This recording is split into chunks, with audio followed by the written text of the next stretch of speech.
Masalah Allah, akhlak, Bapak Ibu, saudara-saudara sekalian, penting sekali.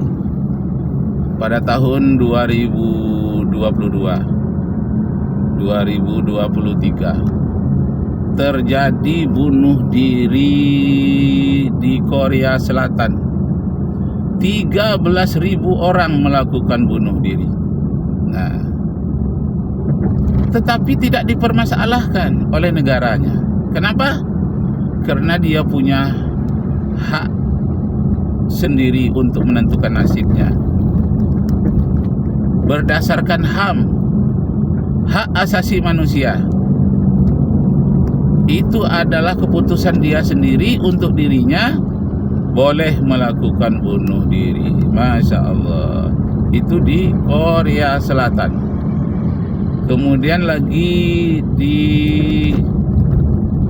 Eropa, ada di Austria, ada di Finlandia, dan banyak daerah-daerah yang berdasarkan hak asasi manusia boleh dia membunuh dirinya sendiri. Nah, ini karena dia tidak berakhlak ini, karena tidak punya akidah.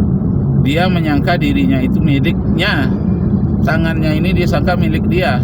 Tangan ini dia punya, hidung dia punya, padahal tidak. Hidung ini amanah Allah, Allah yang punya. Tangan memang dipakai oleh manusia sementara, tapi sebetulnya Allah yang punya. Nafas yang kita gunakan Allah yang punya. Jadi tak berhak sebetulnya kita bunuh diri, betapapun pahit kehidupan ini. Kenapa? Karena kita merusak diri kita sendiri, bukan kita yang punya. Tidak ada satupun di alam semesta ini yang punya kita. Kemana saja kita memandang, semua Allah yang punya. Jalan-jalan yang cantik yang dibangun manusia, itu Allah yang punya. Karena mesin-mesin pembuat jalan itu tak bergerak kalau tidak atas seizin Allah. Semuanya bergerak atas izin Allah. Kalau tidak Allah izinkan, ya bisa hancur. Tidak sampai dalam hitungan menit, hitungan detik saja hancur. Masya Allah. Itulah perlunya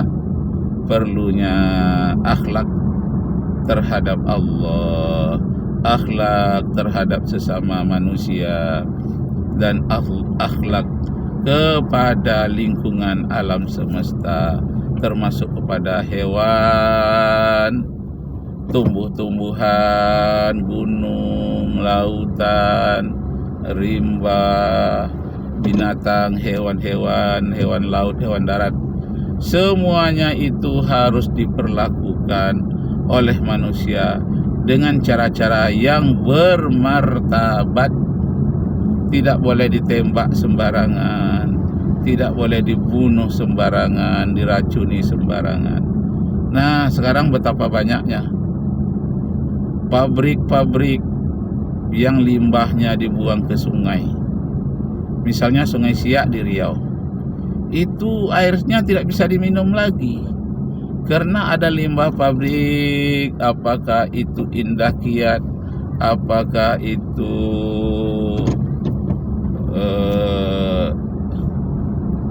Riau Pulp, itu yang berhubungan dengan Sungai Kampar. Kalau Indah Kiat berhubungan dengan Sungai Siak, dan banyak sungai-sungai lainnya tercemar, airnya tidak bisa diminum lagi. Masih untung juga, untung masih bisa dibuat mandi. Masya Allah. Jadi orang untuk minum pakai sumur bor atau air leding. Kalau tidak, manusia akan mati keracunan meminum air limbah yang sudah menyatu dengan air sungai yang selama berabad-abad nenek moyang mereka memakainya di pinggir sungai. Allahu Akbar, Allahu Akbar, la ilaha illallah, Allahu Akbar, Allahu Akbar, walillahil hamd. Nah, sekarang akhlak terhadap sesama manusia. akhlak terhadap sesama teman sebaya, akhlak terhadap orang yang lebih tua, dan akhlak terhadap anak yang kecil. Nah, bagaimana akhlak terhadap anak kecil yang tidak berdaya? Kalau mau dipukul, terpukul begitu saja. Mau disulut dengan asap rokok, tersulut begitu saja, tanpa dia bisa melawan. Tidak ada yang bisa membentengi. Ya Allah, kejadian di Bandung, seorang anak yang biasanya menorehkan kaca ke lantai marmer, tidak jelas gambarnya. Lalu dia mencari tempat lain, entah kursi, entah dinding, juga tidak jelas gambar yang dia buat. Lalu dia mendapatkan paku berkarat. Dia coba menuliskan, tidak juga. Akhirnya dia pergi ke Grasi, di mana ada mobil baru ayahnya ngasih kredit. Mobil ini dicoba dicoretnya pakai paku berkarat itu. Ternyata jelas kalau dia membuat gambar buku jelas, gambar pisil jelas, gambar kucing jelas. Nah, semakin banyaklah ditorehnya, dibuat gambar-gambar itu menurut pikirannya pada mobil ayahnya yang masih baru itu. Kenapa mobil baru itu ditinggalkan oleh ayahnya ketika pergi bertugas ke kantor? Karena jalan di waktu itu sangat sibuk, takut mobil barunya bergeser atau lecet.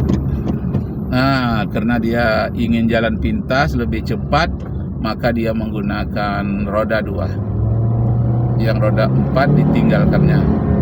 Ternyata setelah roda 4 itu tinggal, ditoreh oleh anaknya, membuat gambar kucing, gambar anjing, gambar buku, pena. Nah, yang menurut imajinasi si anak, Masya Allah. Jadi Bapak Ibu saudara sekalian, ketika orang tua itu pulang dari kantor, dia terkejut melihat mobilnya sudah dicoret-coret. Sebelum dia bertanya, anaknya yang bernama Ai datang. Anaknya datang, umurnya baru 3 tahun. Anak ini datang menemui ayahnya, lalu dia katakan, "Ayah, saya sudah pandai menggambar." Bagus nggak ayah? Rupanya kamu yang mencoret-coret mobil ayah. Saking geramnya, sakit hati orang tua itu, orang tuanya diambilnya kayu, dipukulnya tangan anak itu. Berdarah tangan anak itu, telapak tangannya dua-dua dipukul. Karena itu besar sekali ongkosnya kalau dicat ulang mobilnya itu. Dipukul tangan anak tadi, berdarah. Sudah itu tidak ditegur-tegurnya anaknya lagi. Maka anaknya dipeluk oleh pembantu. Besoknya dibawalah ke puskesmas, tangan anak umur 3 tahun itu. Nah, sampai di puskesmas nampak perih. Orang puskesmas katakan, kenapa lambat baru dibawa? Ini sudah 3 hari. Masya Allah. Setelah itu orang puskesmas katanya tidak cukup alat karena tetanus sudah begitu dalam sampai ke tulang. Maka dibawalah ke rumah sakit Hasan Sadikin di kota Bandung. Sampai ke rumah sakit Hasan Sadikin itu, yang terjadi ialah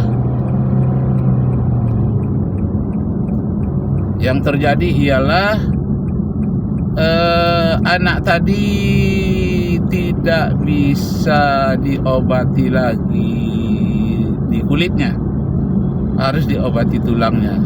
Dan virus tetanus itu sudah masuk ke tulangnya, tidak ada jalan lain lagi, tangannya harus dipotong, diamputasi. Nah, waktu itulah orang tuanya dilaporkan oleh pembantunya tentang anaknya itu harus dipotong, tangannya diamputasi.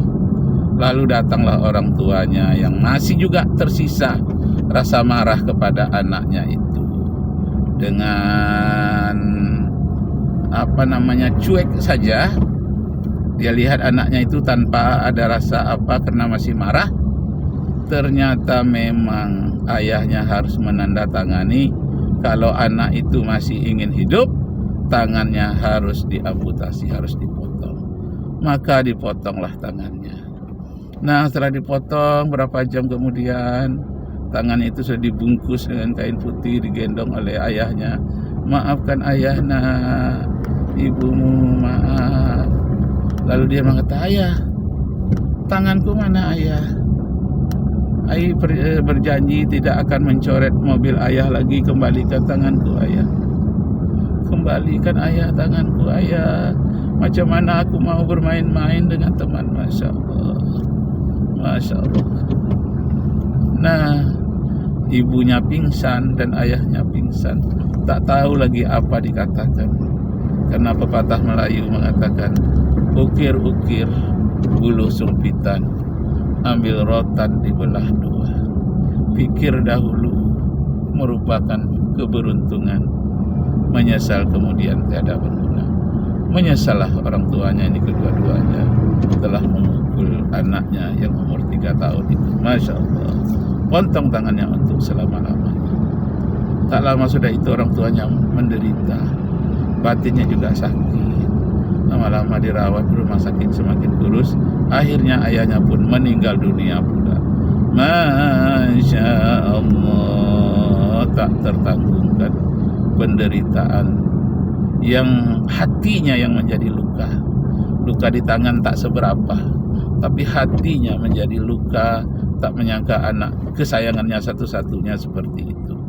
Nah, pantun Melayu mengatakan, sapu tangan punca palaikat, dibawa burung terbang tinggi. Luka di tangan mudah diobat, luka di hati terbawa mati. Masya Allah, luka di hati terbawa mati. Yang anaknya luka di tangan, yang orang tuanya luka di hati. Anak yang luka tangan, potong tangannya masih hidup sehat. Orang tuanya yang lukanya di hati terbawa mati, meninggallah dia pergi untuk selama-lamanya. Inna lillahi wa inna ilaihi raji'un. Nah, itulah akhlak yang tidak baik dari seorang ayah terhadap anaknya. Karena emosi terhadap anaknya tanpa ada yang mencegah, lalu dia melakukan hukuman berlebihan kepada anak yang masih di bawah umur yang tidak tahu apa-apa. Masya Allah. Allahu Akbar, Allahu Akbar, Allahu Akbar, Allahu Akbar, walillahil hamd. Allahu Akbar.